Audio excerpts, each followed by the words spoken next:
पूनम, दादाचा फोन आला होता. बाबांचा वाढदिवस जवळ येतोय. आहे माझ्या लक्षात. तुला माहिती आहे का, हा त्यांचा 84वा वाढदिवस आहे. That's great.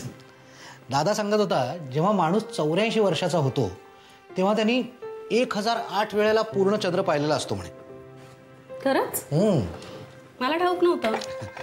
अगं, त्यानिमित्तानं एक समारंभ केला जातो, सहस्र चंद्रदर्शन. दादा म्हणत होता की बाबांचाही सहस्र चंद्रदर्शन सोहळा आपण साजरा करूया. अर्थात हे सगळं वाड्यावर होणार आहे. त्यानिमित्तानं आपण सगळे एकत्र येऊ. आपण नाही, तुम्ही सगळे. पूनम, काय? हे बघ, असा सोहळा जर खरंच साजरा होणार असेल तर आपल्याला त्या सोहळ्याकरता येईन ना मी. तुझ्याबरोबर येईन ना मी. बाबांचा वाढदिवस आहे ना म्हणून. पण इतरांबरोबर या सेलिब्रेशनमध्ये मी खूप एक्साइट होऊन भाग वगैरे घेईन अशी अपेक्षा ठेवू नकोस तू माझ्याकडून.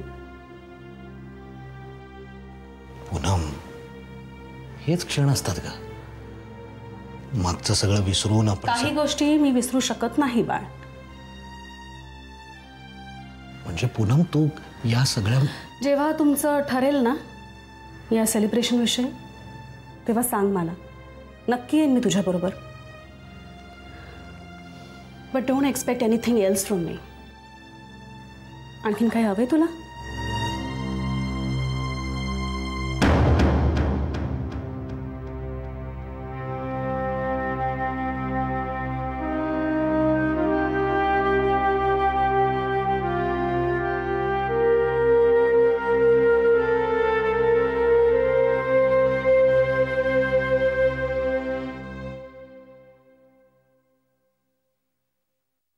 जावई बापू, तुम्ही कुठे बाहेर निघालात का? हो, जरा मी इथेच जाऊन येतो. नाही, मला माहिती आहे असं विचारणं चुकीचं आहे, पण जरा 2 मिनिटं वेळ देऊ शकता का? मला बोलायचं होतं तुमच्याशी. बोला ना माई, असं का विचारताय?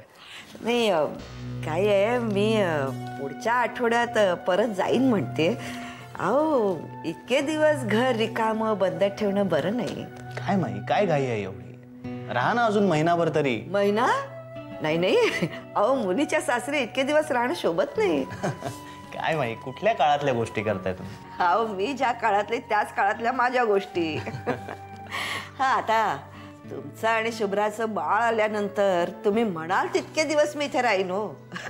नातवंडाचं कौतुक करण्यासाठी.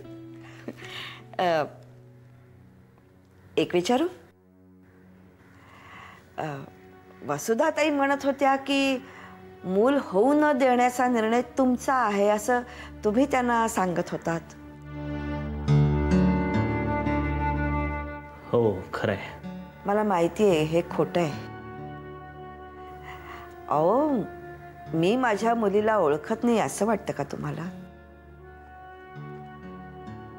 माई, शुभ्राच्या मनातली भीती. हे बघा, तुम्ही तिला समजून घेतलं हा तुमच्या मनाचा मोठेपणा आहे. मला माहिती आहे हो, तिच्या या भीतीला काही शेंडा बुडका नाहीये. तुमच्या जागी दुसरं जर कोणी असतं ना तर. नाही, शुभ्राच्या मनातली भीती आता तिनेच दूर केली आहे. आणि आता नातवंडाचं तोंड पाहायला तुम्हाला फार दिवस वाट पाहायला नाही लागणार. अगं बाई, काय सांगता काय? देवा रवळनाथा. अहो, पण शुभ्रा काही मला हे म्हणाली नाही. जेव्हा बातमी असेल तेव्हा ती स्वतः तुमचं तोंड गोड करेल. लवकरात लवकर करा हो, लवकरात लवकर माझं तोंड गोड करा.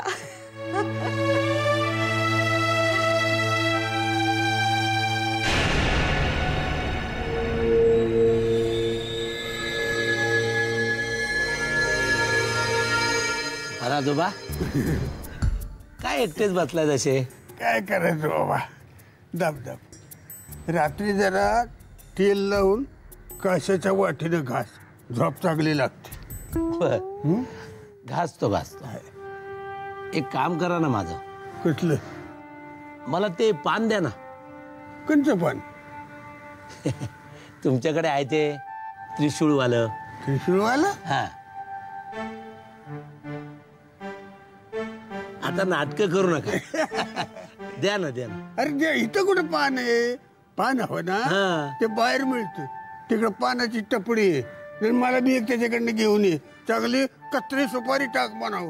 मोठी खंड आता चावत नाहीत. कोरम झाले, दात म्हातारा झालो. त्या काळात या दाताने काय काय चावलंय. तुमच्या काय आईला झालं? सरळपणे द्या, नाहीतर उचलून बाहेर फेकून देईन. बापाला फेकतेत का असं? हं? अरे माझ्या पोरासारखा तू असं काय करतो? हं? मला सरळपणे ते पान द्या. पान? कधचे पान? हा ते पान. मग असं सरळ जागी. मला वाटलं हे पान बघतोस. ते त्रिशूळवालं पान. हा. ते हवं तुला. हा. कसं देणार? मी खाऊन टाकलं. काय? हो. तूच म्हणला नाही का चारच्या कपात बुडवा आणि खा. मी खाल्लं, गोड लागलं. ढेकर बी आला. पान मला पचलं. ओ सोपाला तू. काय झालं? अरे काय करू तू? काही होणार नाही.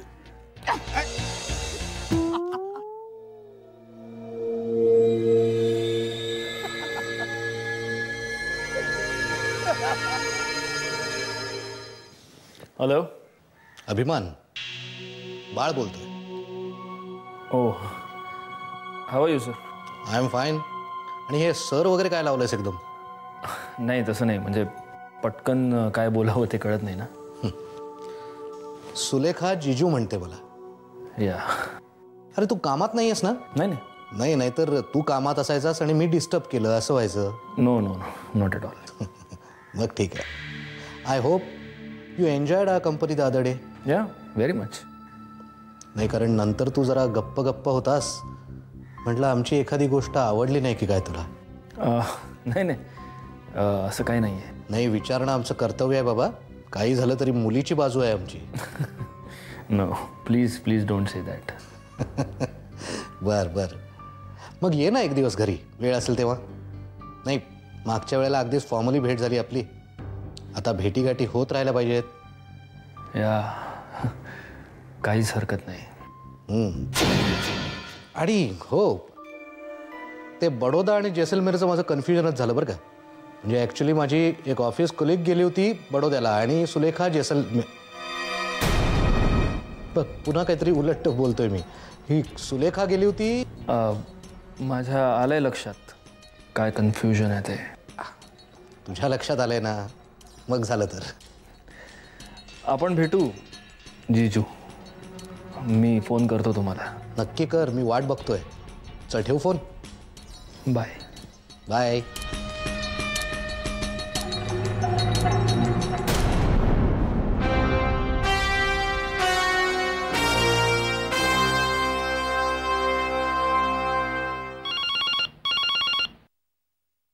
हॅलो विक्रांत, हे बघ प्रिया, मला एवढंच सांगायचं आहे की shut up. Just shut up. Okay, तुमचे हे डावपेच मला कळत नाही तसं वाटलं का तुम्हाला? नाही, तुम्ही विश्वास ठेवण्याच्या लायकीचे नाही आहात हे तर मला माहितीच होतं, पण तुम्ही इतक्या खालच्या थराला जाल असं नव्हतं वाटलं. आणि काय प्रेम करता तुम्ही माझ्यावर? प्रेम कोणी हक्क दिला तुम्हाला?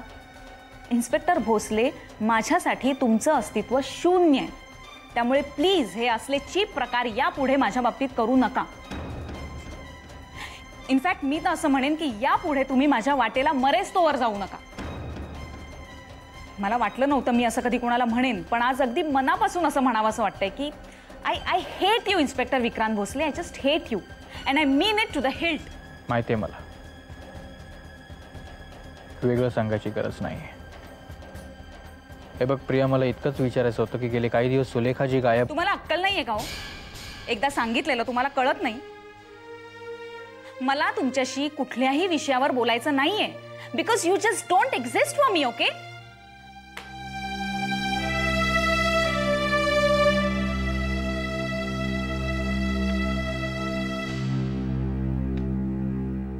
काय बाहुली, कोणावर एवढं डाफरत होतीस?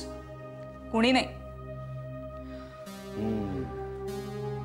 मला सांगण्यासारखं नाहीये का? ठीक आहे. नाही, तसं नाही आजोबा.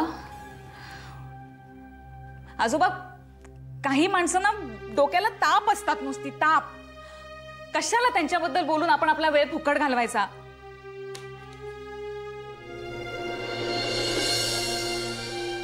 बापरे, पारा फारच चढलेला दिसतोय. श्रीराम श्रीराम.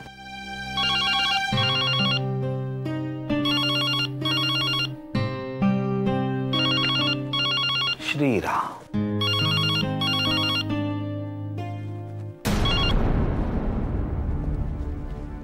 हॅलो हॅलो, कोण बोलतंय? तुम्ही तेच किंवा त्याच आहात का,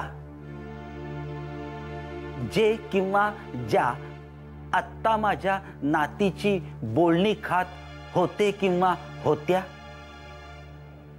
हो. अरे वा, तुम्हाला बोलताही येतं तर.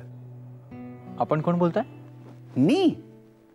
मी दीनानाथ रघुनाथ शास्त्री, प्रियाचा आजोबा. पण आपण कोण? मी विक्रांत भोसले, इन्स्पेक्टर विक्रांत भोसले. इन्स्पेक्टर? अरे वा. बर, काय काम होतं तुमचं प्रियाकडे? आजोबा, मला तुम्हाला भेटता येईल का? मला? बापरे, मला भेटून तुम्ही काय करणार? अटक वगैरे नाही ना करणार मला? नाही आजोबा. मग भेटूया की घरी, अवश्य भेटू. नाही, मी घरी नाही येऊ शकणार. अरे चा, आणि मी फारसा बाहेर जात नाही.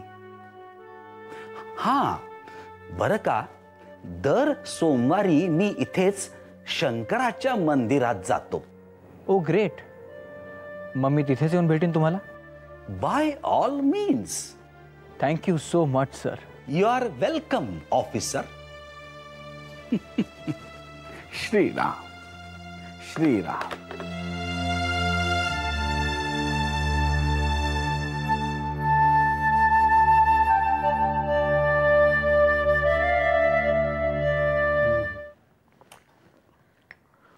दादा, पूनमशी बोललो मी,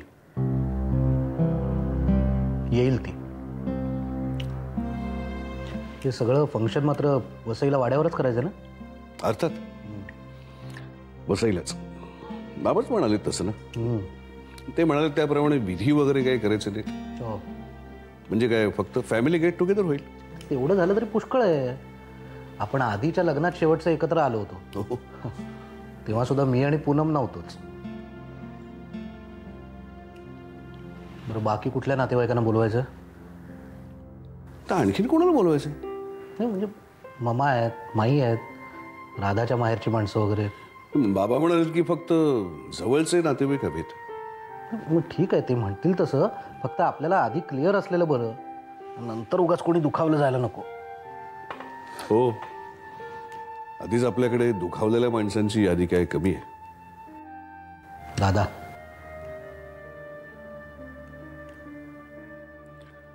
चंदूशी बोलशील ना तू?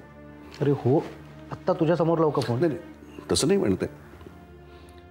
त्याला म्हणावं, त्याला याचं नसेल तर हरकत नाही, पण राधा आणि प्रतिभेशला तरी पाठव. पण तो काय येणार नाही. आणि बाबांनी सक्त ताकीद दिलेली आहे, त्यांची सगळी मुलं, सगळी नातवंड, नातसुना सगळ्या हजर असतील तरच सोहळा होईल, नाहीतर होणार नाही.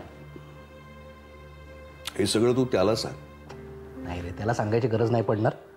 आजोबांचा वाढदिवस आहे म्हटल्यावर येणार तो. ठीक आहे. बाबांना गिफ्ट काय द्यायचं, काय ठरवलंस? अरे हो, खरं म्हणशील ना, हाच प्रश्न मलाही पडला. एक्झॅक्टली त्यांना काय द्यायचं?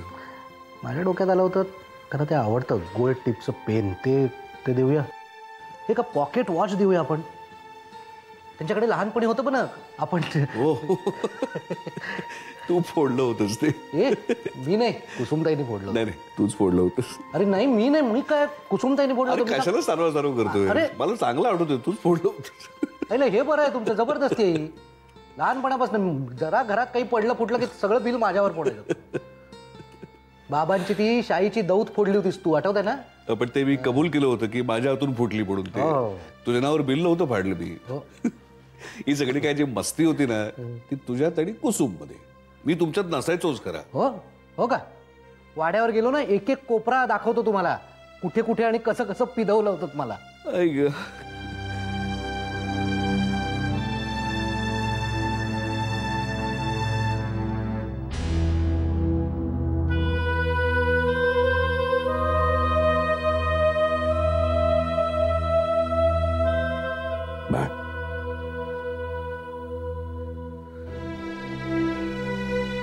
खरंच वाटतं रे, हे सगळं सोडून पुन्हा लहान व्हावं. प्रत्येकालाच वाटतं, पण नाही होत आहेत. दादा, आपण खूप नशीबवान आहोत. आपल्यासाठी अजून बाबा आहेत, वाडा आहे. यांच्या समोर गेलं की आपण आपोआप लहान होऊन जातो.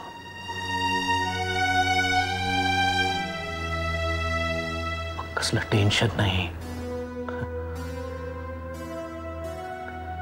त्यांचं बोट धरून ते नेतील तिथे जायचं, हिंडायचं.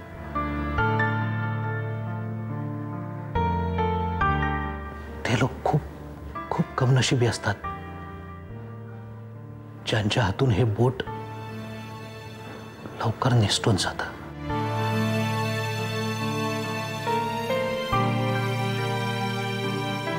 आपल्याला अजून हे वरदान आहे. आणि ते राहावं असंच शेवटपर्यंत.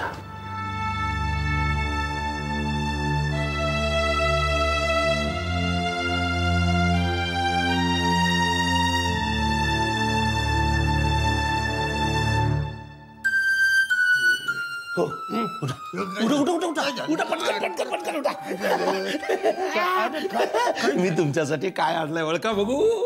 आणलेस? अरे माझ्या सोन्या, माझ्या साखर पुटाण्या, किती सेवा करतो रे माझी तू. अहो, मी नाही करणार तर आणखीन कोण करणार तुमची सेवा. आणि तुम्हाला आवडते ना म्हणून त्याच्याबरोबर तिखट शेव पण आणले. शेव एक कोण घ्यायचं, शेव पचा खायची, तोंडाला पाणी सुटलंय रे. सुटलं ना? अरे खरं सांगू का? सांगा. माझ्या नावावर जागीर असती ना तर तुझ्या नावावर करून मी गेलो. असं जागीर जाऊ दे, एक छोटस काम करा ना माझं. कुठलं काम? पण मला माहिती आहे तुम्ही नाही करणार. करणार रे. नाही करणार. अरे तर मागून तर बघ. आणि नाही दिलं तर? नाही दिलं तर अरे माझा मुर्दा पडेल इथं. असं मुर्दा नको पडू दे. ते त्रिशूळ असलेलं पान द्या ना मला. पान?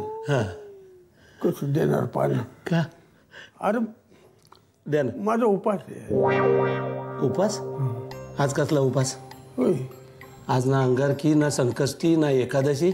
आज कसला उपास? अरे एकविरा देवी. एकविरा देवीचा? नाही, एकविरा देवीचा नाही. एकविरा देवीचं वाहन कोण? कोंबडा. हा, त्या कोंबड्याचा उपास आहे, त्याचा वाहन आहे. ओ, का घुमवताय मला? अरे काय करतो? द्या ना ते पान, द्या ना मला जरा. अरे महत्वाचं काम आहे माझं, जरा द्या ना ते पान मला. बसल्याशिवाय कसं देऊ? मग चला ना, डोसा ना. डोसा ना, चला ना, चला. डोसायची कसं? का? आज उपास आहे ना. हो. आता काय बोलला होता हो तुम्ही मला? काय? मी मागितलेली गोष्ट तुम्ही मला नाही दिलीत तर तुमचा मुर्दा पडेल असं म्हणालात ना आता. खरं बोललो. सगळ्यांचाच मुर्दा एक दिवस पडणार आहे. ओ तुम्ही द्या ना मला, द्या ना. डोकं फोडू नको, मन शांत ठेव. तुला एक उपाय सांगतो. कोंबड्याचा उपास कर. मन शांत होईल आणि माझ्यासारखा म्हातारा होऊन मरशील. जा झोप जा. पाय कुठे? पाय कुठे? पाय मोड. अरे मला पोचवा आणि मगच जा. माझ्यासाठी आणलेली पिऊ नको रे. मला उद्या उपास सोडायचे.